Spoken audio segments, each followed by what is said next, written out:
between for Gemini. I'm Eric Francis, and this is the Planet Waves 2024 annual edition, the video segment of the reading. I trust that by now you've read the written part, and what I'm planning to do in this presentation is re-explain, break down, and then put together the different elements of the astrology of 2024 as somewhat described in the written readings, but this is a fresh reading.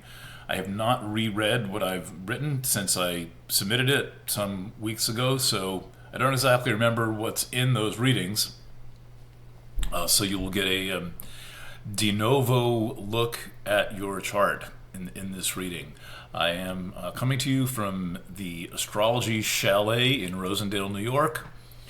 I'm in a little cabin on several hundred acres. It is an idyllic scene, basically a beautiful winter day. It must be about 20 degrees outside, and light snow covering everything. And I'm here for the duration of this project to get it to you in beautiful condition. I thought I should get out of my normal environment to do these videos, to change the feeling and get out of an office and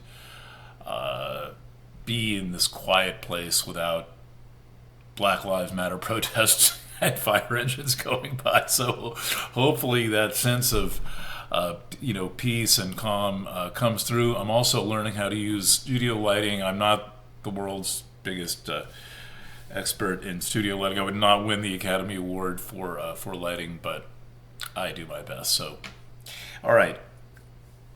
The especially for air sign Gemini rising, the distinction of 2024 plus going on into the future for a long time is the emphasis on the air signs. And it's almost always helpful and feels good when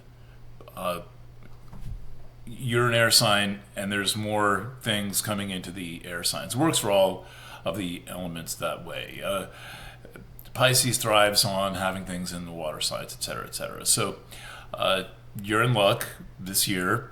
A lot happens involving the air signs, and it begins a time of significant emphasis on the air signs because Pluto is entering Aquarius for 20 years. This happens later in the week, and though there will be a brief kind of encore of Pluto and Capricorn, notably for the election of 2024, the Pluto and Aquarius era is underway, and I think that once this second ingress happens, we're going to really start to notice what this is about.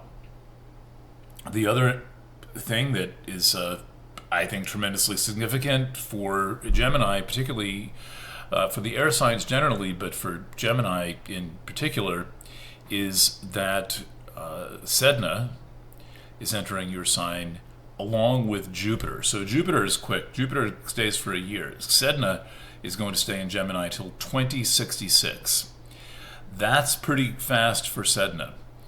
Sedna is the longest period object known in all of astrology, and in astronomy there's probably something with a longer projected orbit, but whatever it is, it's not named. So of the things that are workable that we know about that have history and actual astronomy behind them, Sedna is very unusual because it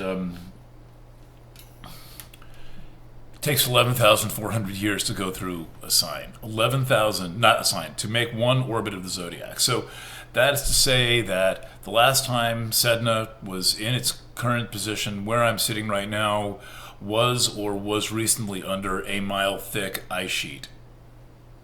Okay, imagine that. That's a lot of ice. That had completely squashed everything. And if the ice sheet had melted, then there was probably some kind of a raging torrential river right here, going down to the Atlantic Ocean and New York Harbor, and it was very, very different the last time that that Sedna was in Gemini. So between those two things, I could use most of the time in this reading. Fortunately, there's no time limit. I am letting them go as long as they need to go. If it takes you a couple of months to watch through it, that's fine. There'll be things you notice every time you watch.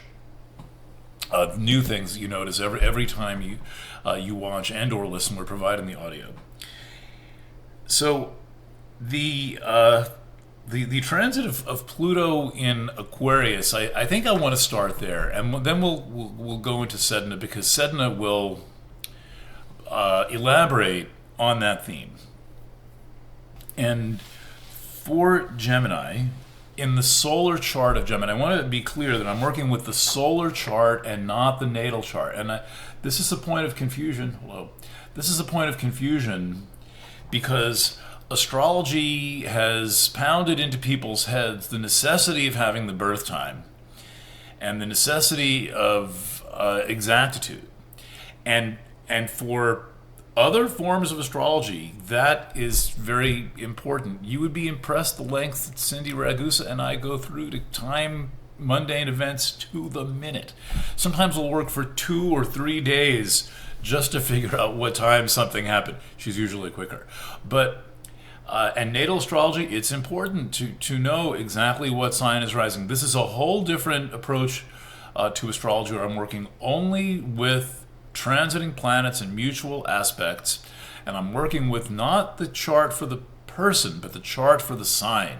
And the chart for the sign says a lot. I mean, that is what got me into astrology. And I am Mr. Technical with working with 120 planets and taking 3 days to figure out the time something happened. But what drew me in was this philosophical beauty of solar astrology. You've experienced that if you ever have read and loved Patrick Walker, or who wrote Linda Goodman, Sun Signs, Love Signs.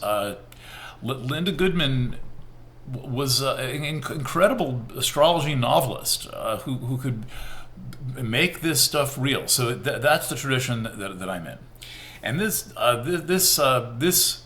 dovetails nicely into the idea that in the chart for Gemini itself, Gemini the sign, Pluto is ingressing the 9th place, the 9th solar house.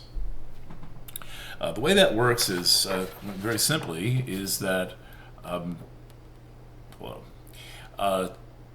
that's where we begin the chart. We begin the chart with Gemini, and then we go all the way around. We count 9 of these houses. 1, 2, 3, 4, 5, 6, 7, 8, 9. We come to the 9th place, and that's Aquarius. And the 9th place is always the same element as the sign in question, especially in the solar chart, where there's no squirming and house overlays with signs and all this complicated stuff that you need it sometimes if you're building a Swiss watch. But we are talking about life.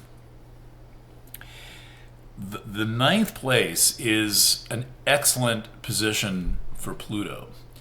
Pluto grants a kind of focused, almost obsessive quality. Pluto draws to it a craving for power, which does not always work so well. And Pluto, you could say fairly well, is the unstoppable force of nature. Now, there are a few unstoppable forces, but there's nothing quite like Pluto that is the unstoppable force. And it must be worked with in a way that's more akin to dancing than wrestling. It does not work to fight with Pluto. So Pluto calls for understanding. It calls for a level of open-mindedness, a circumspect quality, and also dealing with the bottom line.